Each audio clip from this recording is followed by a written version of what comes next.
మీరు ఎంత కష్టపడ్డా ఫలితం రాకపోతే, డబ్బు నిలవకపోతే, శాంతి కరువైతే, ఎంత కష్టపడ్డా అదృష్టం మీ వైపు తిరగకపోతే, ఎంత ప్రయత్నించినా వివాహం కావడం లేదంటే, ఎంత వెతికినా ఉద్యోగం రాకపోతే, ఇలా ప్రతిదీ ఏదో తెలియని అడ్డంకాలైతే మీ కష్టం మీ తప్పు కాదు, గ్రహాల పని కావచ్చు.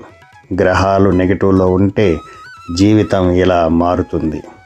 ఈ వీడియో ద్వారా ఏ గ్రహం నెగిటివ్లో ఉంటే ఎలాంటి లక్షణాలు కనిపిస్తాయి, ఆ గ్రహాన్ని శాంతింపజేసే శక్తివంతమైనటువంటి పరిహారాలు ఏంటి, జీవితంలో మార్పు రావాలంటే ఏం చేయాలి అన్నీ స్పష్టంగా ఉదాహరణతో సహా చెప్తున్నాను.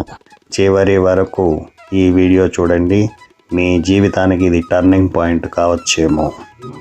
మీ జాతక దోషాలు, మీ గ్రహశాపాలు మరియు మీ పాపకర్మల యొక్క దుష్ఫలితాలు అన్నీ తొలగిపోయాయంటే, వాటితో పాటు మీ కష్టాలు, ఆర్థిక సమస్యలు, అవరోధాలు, ఆటంకాలు, అపజయాలు, అనారోగ్యాలు, వృత్తి, ఉద్యోగ, వ్యాపార సమస్యలు, వివాహ, కుటుంబ సమస్యలు మరియు అనేక ఇతర అరిష్టాలు కూడా తొలగిపోతుంది.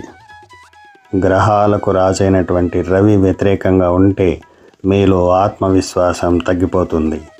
తండ్రితో లేదా అధికారులతో విభేదాలు ఎక్కువగా వస్తూ ఉంటాయి. సంఘంలో ఎంత ప్రయత్నించినా మీ గౌరవం, పేరు, ప్రతిష్టలు తగ్గిపోతూ ఉంటుంది. కంటికి ఏదో ఒక సమస్య వస్తూ ఉంటుంది.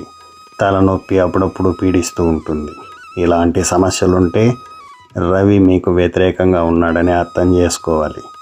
ఇందుకు పరిహారం, ప్రతిరోజు ఉదయం సూర్య నమస్కారం, తామ్రపాత్రలో నీరు పోసి సూర్యుడికి ఆర్ఘ్యం ఇవ్వడం, ఆదివారం గోధుమలు, బెల్లం దానం చేయడం, ఓం సూర్యాయ నమః అని చెప్తూ దానం ఇవ్వటం.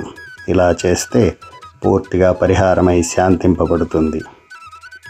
అన్ని గ్రహాల యొక్క పరిహారాల కోసం లాంగ్ వీడియో ఉంది, చూడండి. డిస్క్రిప్షన్లో లింక్ ఇస్తున్నాను, దానిపై క్లిక్ చేస్తే కూడా లాంగ్ వీడియో పూర్తిగా చూడొచ్చు, లేదా నా ఛానల్లోకి వెళ్ళైనా చూడొచ్చు. నమస్కారం.